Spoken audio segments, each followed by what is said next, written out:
बाली का अहंकार महाबली हनुमान ने क्यों तोड़ा था। सुग्रीव बाली दोनों ब्रह्मा के ओर से वरदान द्वारा प्राप्त पुत्र हैं और ब्रह्मा जी की कृपा वाली पर सदैव बनी रहती है। जब बाली को ब्रह्मा जी से यह वरदान प्राप्त हुआ कि जो भी उसे युद्ध करने उसके सामने आएगा उसकी आधी ताकत बाली के शरीर में चली जाएगी और इससे बाली हर युद्ध में अजेय रहेगा। बाली को अपने बल पर बड़ा घमंड हो गया था।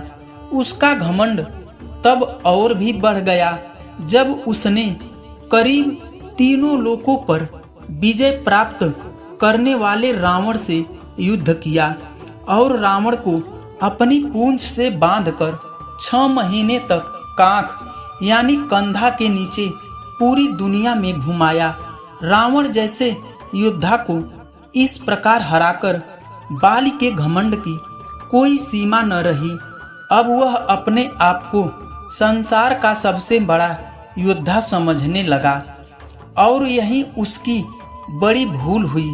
अपनी ताकत के घमंड में चूर एक दिन जंगल में पेड़ पौधों को तिनके के समान उखाड़ कर फेंक रहा था। हरे भरे वृक्षों को तहस नहस कर रहा था। अमृत समान जल के सरोवरों को मिट्टी में मिलाकर कीचड़ कर दे रहा था।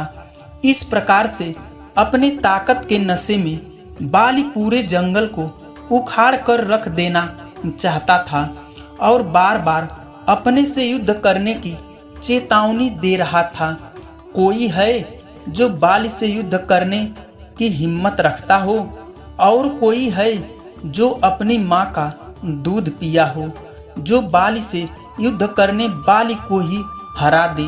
इस तरह की गर्जना करते हुए बाली उस जंगल को तहस नहस कर रहा था। संजोग बस उसी जंगल में बीचों बीच हनुमान जी राम नाम का जाप करते हुए तपस्या में बैठे थे।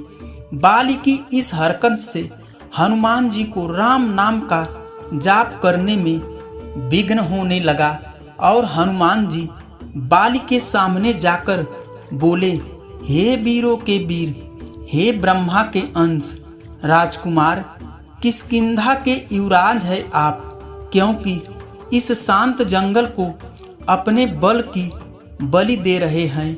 यह आपको शोभा नहीं दे रहे हैं। हरे भरे पेड़ों को उखाड़ कर फेंक रहे हो, फलों से लदे वृक्ष को क्यों मसल दे रहे हो, अमृत के समान मानसरोवर को दूषित मलिन मिट्टी में मिलाकर उन्हें नष्ट कर रहे हो। इससे तुम्हें क्या लाभ मिलेगा। तुम्हारे और पिता ब्रह्मा के वरदान स्वरूप कोई तुम्हें युद्ध में नहीं हरा सकता, क्योंकि जो कोई तुमसे युद्ध करने आएगा उसकी आधीन शक्ति तुम में समाहित हो जाएगी। इसलिए हे कपिराज कुमार, अपने बल के घमंड को शांत करो और राम नाम का जाप कर। इससे तेरे मन में अपने बल का भान नहीं होगा और राम नाम का जाप करने से इस लोक और परलोक दोनों से भवसागर पार कर जाओगे। इतना सुनते ही बाली अपने मद में चूर हनुमान जी से बोला, हे बानर राज, तू हमें शिक्षा दे रहा है। राजकुमार बाली को, जिसने विश्व के सभी महान योद्धाओं को धूल चटाई है और जिसके एक हुंकार से बड़े पर्वत भी खंड खंड हो जाते हैं। जा तुच्छ बानर, जा और तू ही भक्ति कर अपने राम की। और जिस राम की तू बात कर रहा है वह है कौन, केवल तू ही जानता है। राम के बारे में मैंने आज तक किसी के मुंह से यह राम नहीं सुना है और तुम मुझे राम नाम जपने की शिक्षा दे रहा है।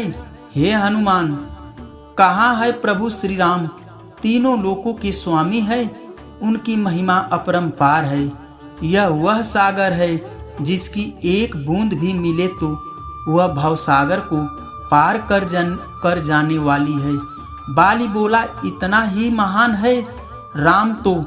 बोला, जरा मैं भी देखूं कितना बल है उसकी भुजाओं में। बाली को भगवान राम के विरुद्ध ऐसे कटु वचन सुने तब हनुमान जी को क्रांति लाने के लिए पर्याप्त थे।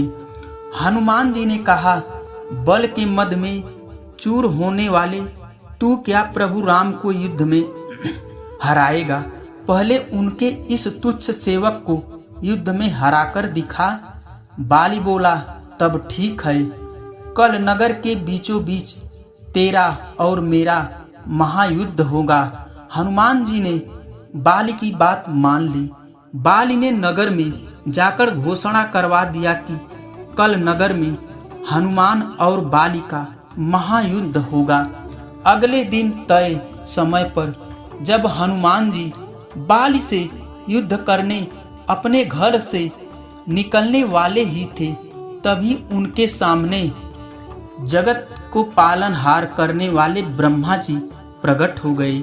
हनुमान जी ने ब्रह्मा जी को प्रणाम करते हुए बोले, हे जगत के स्वामी, हे जगत के पिता, आज मुझ जैसे एक बानर के घर आपका पधारने का क्या कारण है?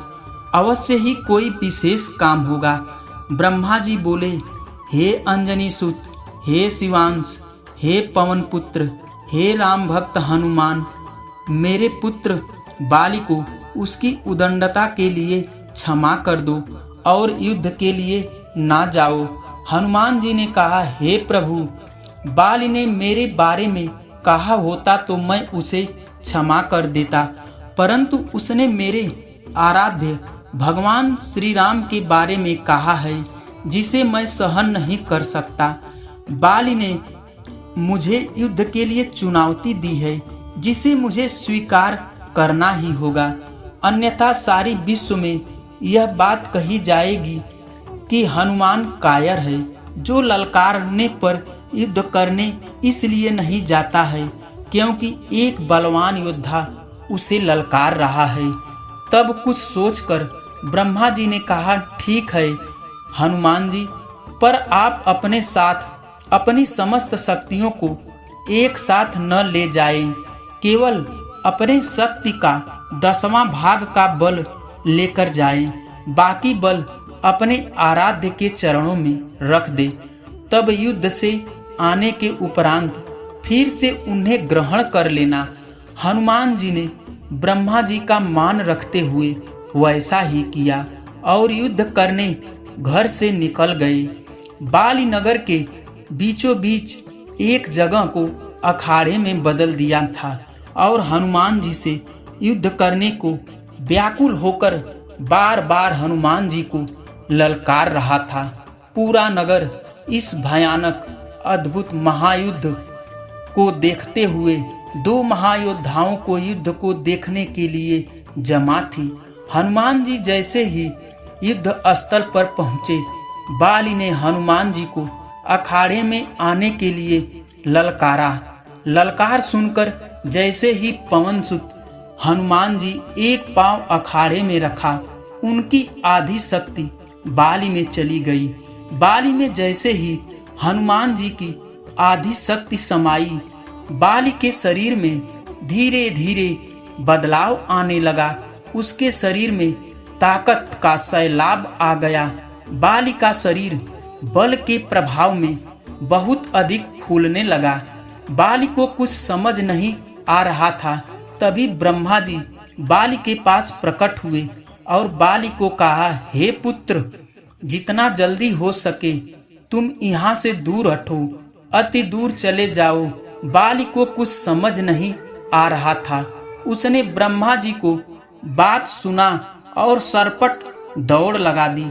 उम्मीद से ज्यादा दौड़ने के बाद बाली थक कर गिर गया और बेहोश हो गया। कुछ देर बाद जब बाली को होश आया तो अपने सामने परमपिता ब्रह्मा जी को देखकर बोला, यह सब क्या है? हनुमान जी से युद्ध करने से पहले मेरा शरीर को फटना, हद तक फूलना और फिर अचानक यहाँ तक आना और यह कहना कि वहां से जितना दूर हो सके चले जाओ, मुझे कुछ समझ नहीं आ रहा है। ब्रह्मा जी बोले, हे पुत्र, जब तुम्हारे सामने हनुमान जी आए तो उनका आधा बल तुम में समा गया, तब तुम्हें कैसा लगा? बाली बोला, जैसे मेरे शरीर में शक्ति का सागर लहरा रहा है। ऐसा लग रहा है जैसे इस समस्त संसार में मेरे तेज का सामना कोई नहीं कर सकता, पर साथ ही साथ ऐसा लग रहा था जैसे मेरा शरीर अभी फट जाएगा।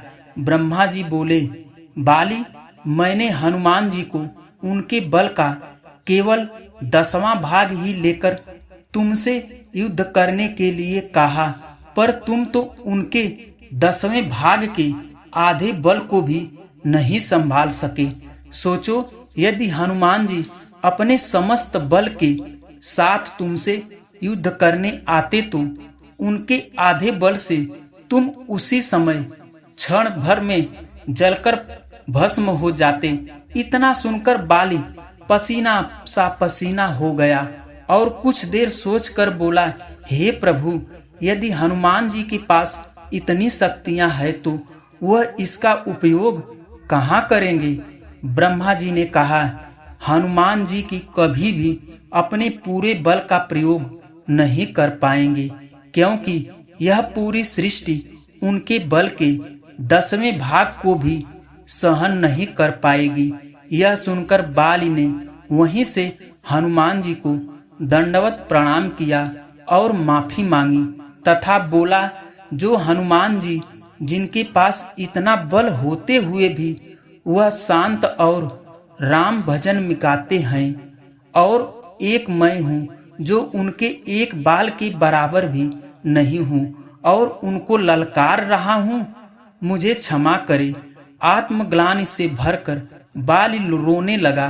बाली ने भगवान राम का तप किया और अपने मोक्ष का मार्ग 19 से प्राप्त किया।